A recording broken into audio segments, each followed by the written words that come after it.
welcome to biology class. Today we shall discuss about gene interaction with epistasis.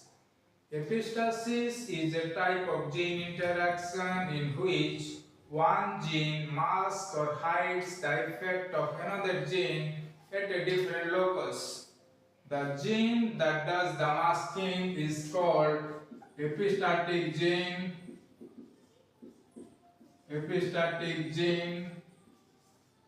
and the gene whose effect is masked is called hypostatic gene.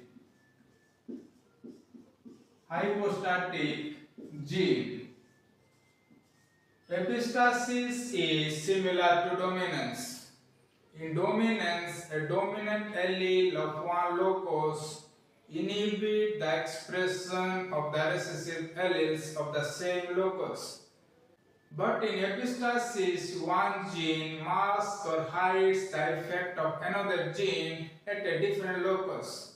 Epistasis is of different types such as recessive epistasis, dominant epistasis, and duplicate recessive epistasis. First one is recessive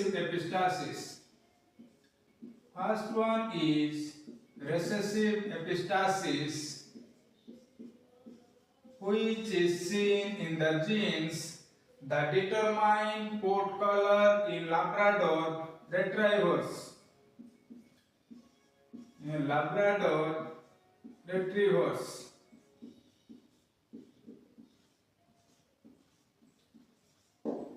In these dogs, the coat color can be black, brown,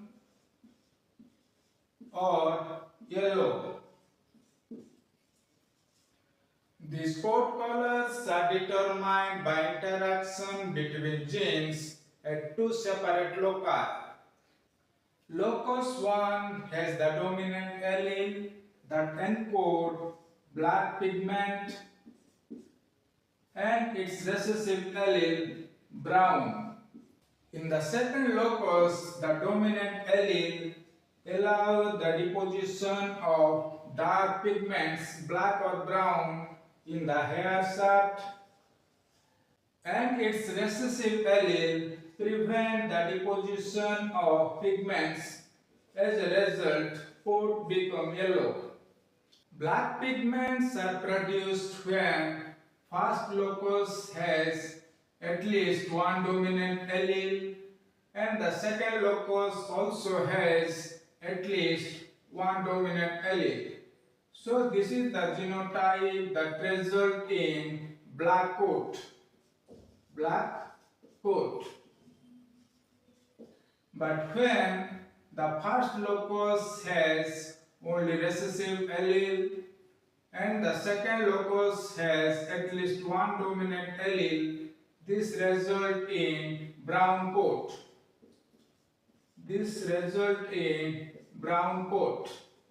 But when first locus has dominant alleles and second locus has only recessive alleles, then the deposition of black pigment is prevented. As a result, coat become yellow. So this is the genotype that results in yellow coat. Similarly, when both genes have only recessive allele, then also the phenotype is yellow coat. So in case of Labrador retriever, interaction takes place between two locus. One locus determines the type of pigment produced by skin cell, and the other locus affect the deposition of pigments in the hair shaft. In this example, the recessive allele of one locus is epistatic to both the alleles of the second locus. This is because the recessive allele prevents the expression of the alleles for black and brown pigment. So the alleles for black and brown pigment are hypostatic. Such type of interaction is known as recessive epistasis because the recessive allele when present in homozygous state prevent the expression of both the alleles of the other locus. Second one is dominant epistasis, in which a single copy of a dominant allele is required to inhibit the expression of the alleles at a different locus. Dominant epistasis is seen in the interaction between two loci that determine fruit color in summer squash. The dominant allele of the first locus inhibit the production of pigments. The dominant allele inhibit the production of pigments. As a result, fruits become white. Its recessive allele, when present in homozygous state, allow pigment production. As a result, fruits become colored. Second locus determine the type of pigments produced. Its dominant allele encode yellow pigments. The dominant allele encode yellow pigment, and its recessive allele when present in homozygous state encode green pigment. These are the genotypes that determine different fruit colors in summer squash. In both first and second genotype, the first locus has dominant alleles that inhibit the production of pigments. As a result, white squash are produced. In the third genotype, the second locus has dominant allele that encode yellow pigments. Presence of only recessive alleles at the first locus allow the production of yellow pigments. As a result, squash become yellow. In the fourth genotype, presence of only recessive alleles at both loci allow the production of green pigments. As a result, green squash are produced.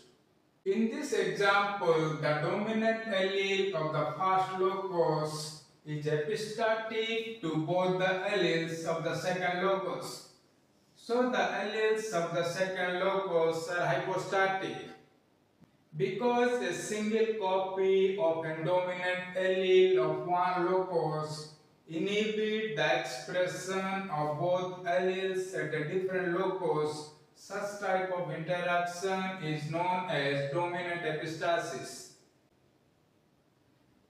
Because in such type of interaction, a single copy of a dominant allele inhibit the expression of both the alleles at a different locus, such type of interaction is known as dominant epistasis.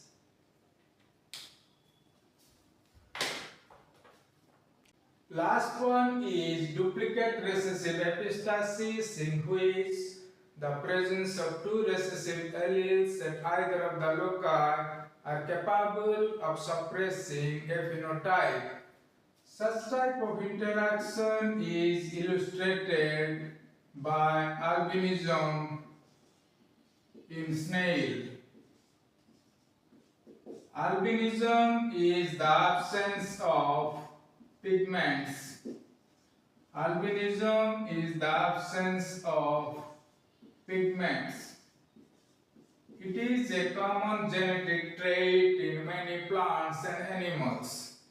Almost always, pigments are produced by multi-step biochemical pathways.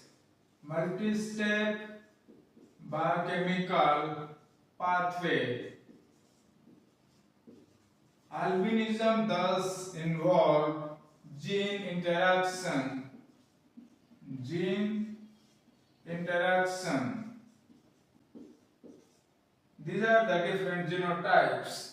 In the first genotype, due to the presence of dominant allele at both loci, pigments are produced as a result of which the snails become pigmented.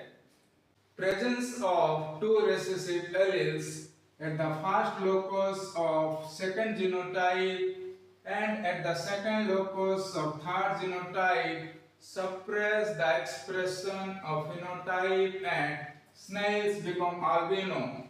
In the last genotype, both loci have only recessive alleles. This leads to the absence of pigments. As a result, albino snails are produced. So friends, this is all about different types of epistasis. For more updates, please subscribe my YouTube channel, Sam Biology Class.